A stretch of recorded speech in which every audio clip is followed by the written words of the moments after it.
ગુણાઓ સે સંકિત. સંકિત એને કહેવું કે આખા અનંત ગુણનો પિંડ એની પ્રતીતિના અનુભવમાં જેટલા ગુણો તેટલા અંશે નિર્મળ પ્રગટ થાય. સર્વ ગુણાઓ સે સંકિત. અહીંયા એમ લીધું દ્રઢ દ્રષ્ટિ થતા જેટલા દ્રવ્યમાં ગુણ એટલા પ્રગટ થાય તો એની વાત થઈ.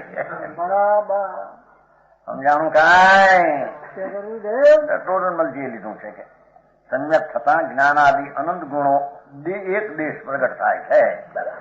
એક દેશ કેવળ જ્ઞાનમાં પૂરા.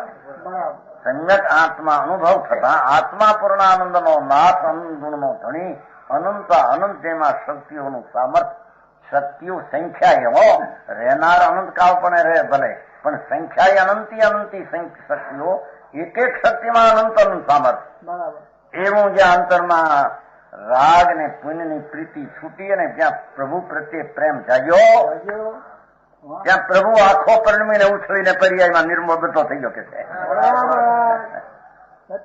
સમજાણું કાંઈ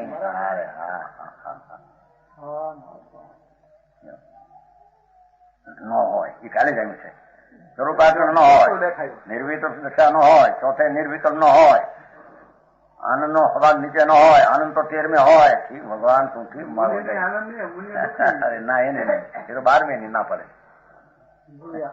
પ્રસંગ દેખાય ત્યાં હોય, અતિન્દ્રિય જ્ઞાન હોય ત્યાં અતિન્દ્રિય આનંદ હોય. અતિન્દ્રિય જ્ઞાન હોય નહીં 12માં સુધી. હવે તને ખબર ચોથે ગુણસ્થાન થી અતિન્દ્રિય જ્ઞાન નો છે. અતિન્દ્રિય વિના પકડ્યો છે રીતે ઇન્દ્રિય જ્ઞાન થી પકડાતો છે. બરાબર છે. ભગવાન અતિન્દ્રિય ની મૂર્તિ છે આત્મા.